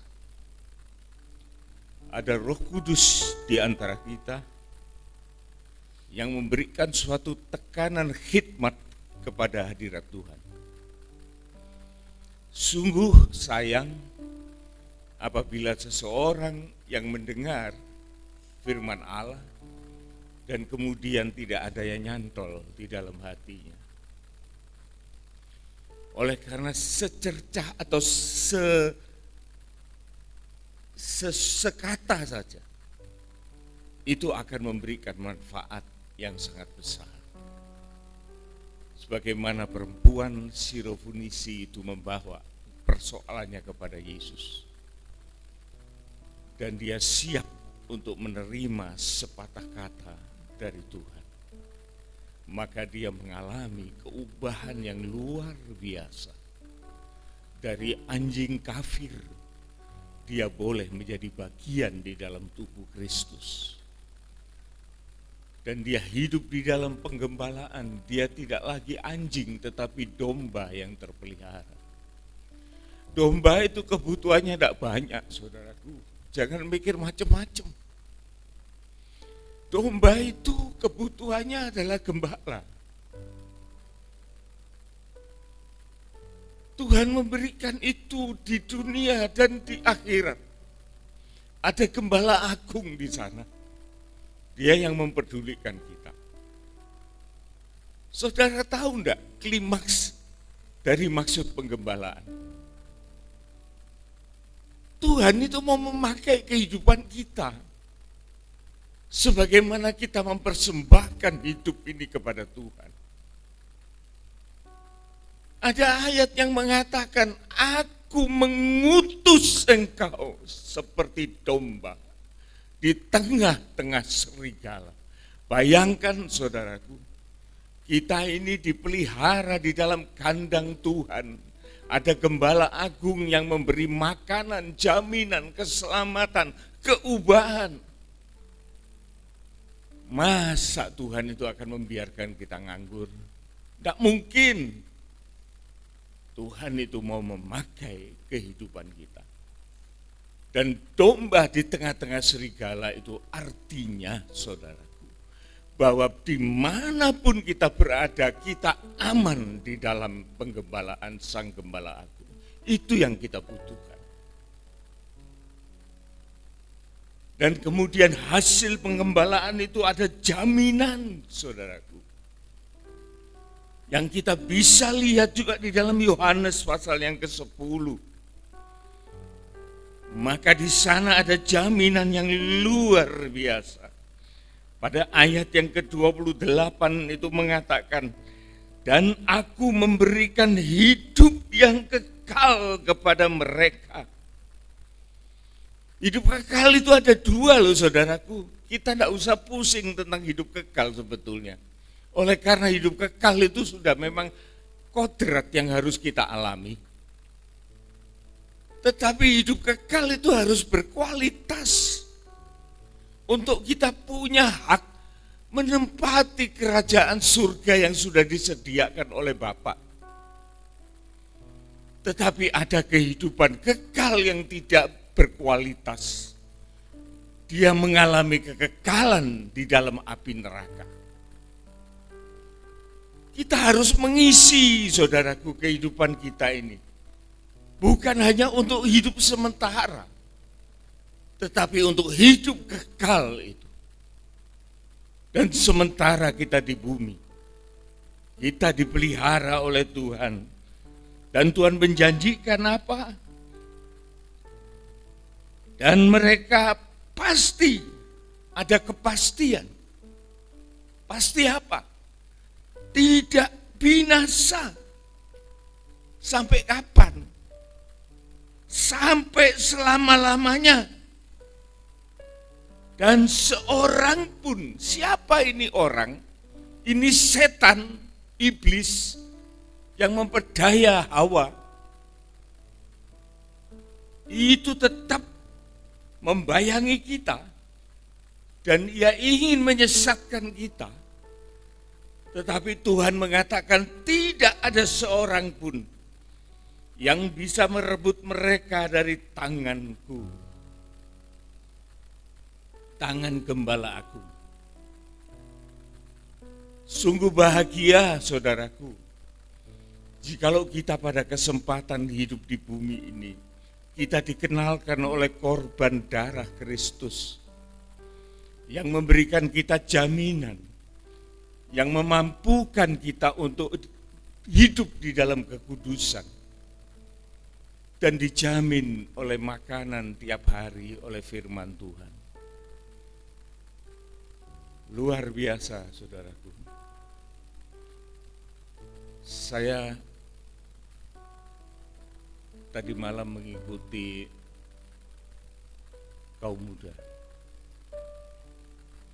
Ada satu kesaksian yang tidak saya duga, tetapi di dalamnya itu saya mengatakan, pemakaian Tuhan itu saudaraku akan memberikan kita kemampuan. Pedang itu saudaraku, kalau diasah setajam-tajamnya, tapi kemudian tidak pernah dipakai, dia menjadi tumpul.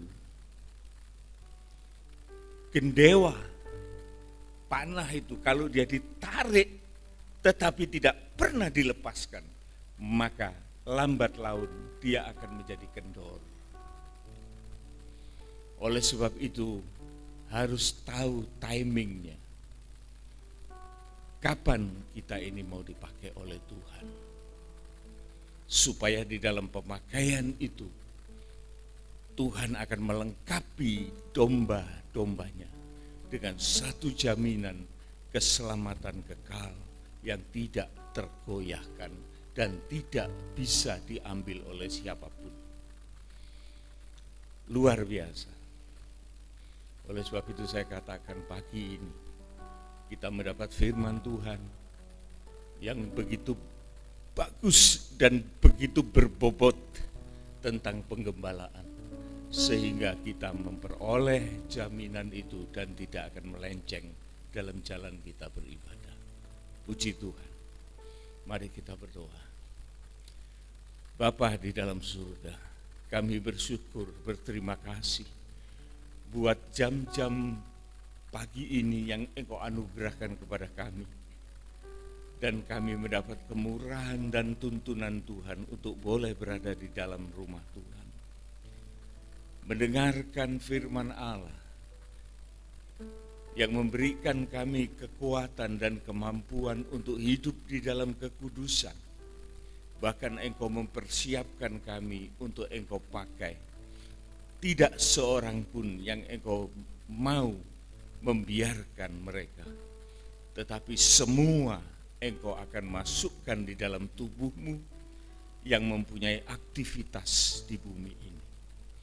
Terima kasih Tuhan buat semuanya yang telah kami dengar, buat ibadah yang telah kami lakukan, buat waktu yang kami manfaatkan dengan sebaik-baiknya. Berkati hamba-Mu yang telah menyampaikan kebenaran firman-Mu ini Tuhan, supaya dengan kuasa Roh-Mu yang kudus memeteraikan janji Allah itu dalam hati pikiran, bahkan di dalam hidup ini, untuk kami menikmati hari kedatangan Tuhan yang kedua kali. Terpujilah nama-Mu, dan di dalam nama Tuhan Yesus Kristus kami naikkan ucapan syukur dan segala doa ini.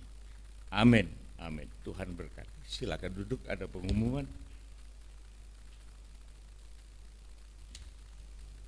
Mohon sebentar waktunya Bapak Ibu Saudara sekalian untuk saya membacakan pengumuman kita untuk 1 minggu ke depan. Tidak ada perubahan jadwal kita di dalam 1 minggu ini, semuanya berjalan seperti biasa. Ibadah doa, ibadah PA, ibadah kaum muda, ibadah sekolah minggu, ibadah raya berjalan seperti sedia kala.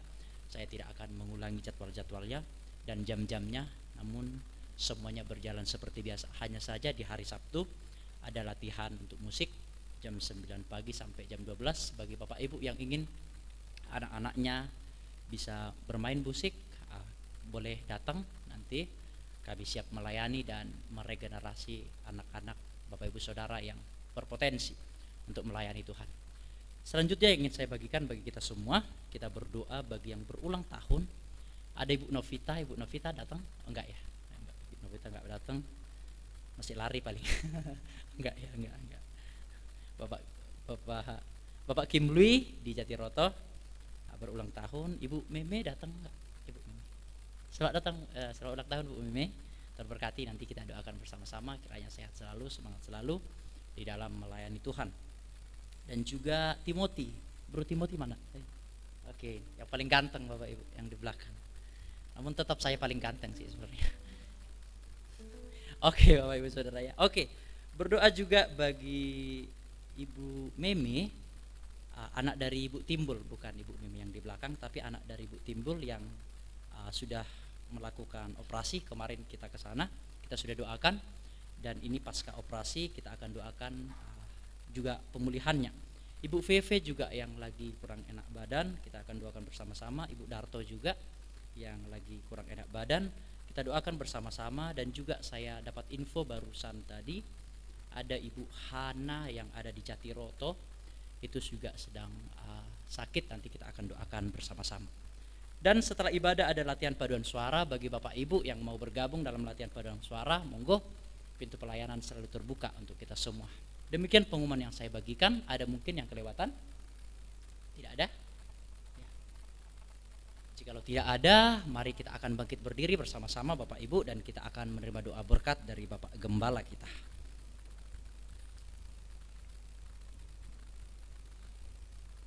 Oke, jangan lupa Bapak Ibu, jaga kesehatan selalu, tetap semangat dalam melayani Tuhan, tetap rajin beribadah.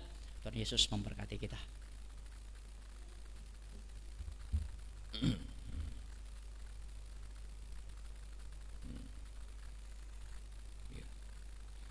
Mari kita berdoa. Bapa di dalam surga, sebelum kami meninggalkan rumah Tuhan di tempat ini, kembali kami menaikkan syukur dan terima kasih buat segala anugerah-Mu yang kami peroleh dari tempat yang berbahagia ini. Tuhan, biar kiranya segala apa yang kami peroleh dari Engkau senantiasa menyertai kehidupan ini dan menjadi suatu kenyataan di dalamnya. Saat ini Tuhan, kami berdoa untuk Ibu Novita, Bapak Kim Lui, Ibu Meme, dan juga Timothy. yang berulang tahun.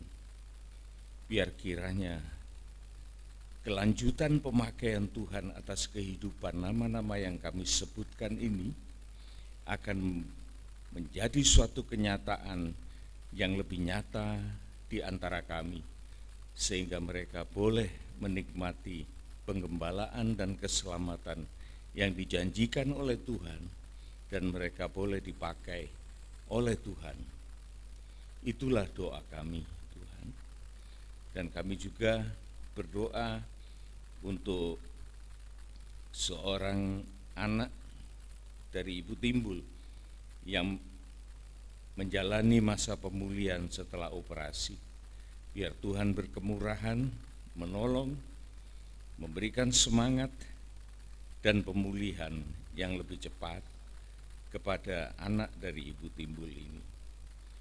Kami juga berdoa untuk Ibu Veve yang dalam keadaan sakit, dan Ibu Darto yang sedemikian juga, dan Ibu Hana di Jatiroto. Tuhan, biar kiranya mereka semua memperoleh jamahan tangan kasih-Mu dan benar-benar merasakan pertolongan-Mu. Segala kuasa penyakit dienyahkan dalam nama Tuhan Yesus Kristus, dan pemulihan kesembuhan akan terjadi kepada Ibu Darto, Ibu Veve, dan Ibu Hana. Terima kasih Tuhan. Demikian juga dengan jemaat di tempat ini yang tidak disebutkan namanya. Mungkin mereka juga mengalami sesuatu yang membutuhkan Engkau. Kami berdoa bagi mereka Tuhan, supaya mereka tetap terpelihara di tangan Sang Gembala Agung. Terima kasih Tuhan, segala kepujian dan syukur hanya bagi Engkau. Saatnya kami akan keluar dari tempat ini, namun kami mohonkan berkat-Mu. Saudara-saudaraku yang dikasihi oleh Tuhan, sidang jemaat biji mata Tuhan, terimalah segala berkat anugerah, kasih sayang, kasih setia, damai sejahtera, sukacita kerajaan surga yang datang dari Allah Bapa, Putra, dan Roh Kudus menyertai kita semua mulai dari hari ini, saat ini, sampai Maranatha Tuhan Yesus datang kembali.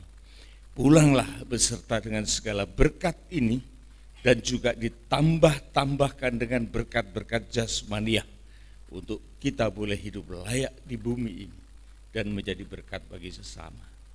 Di dalam nama Tuhan Yesus Kristus kami sudah mohonkan semuanya ini. Amin. Amin. Tuhan berkati.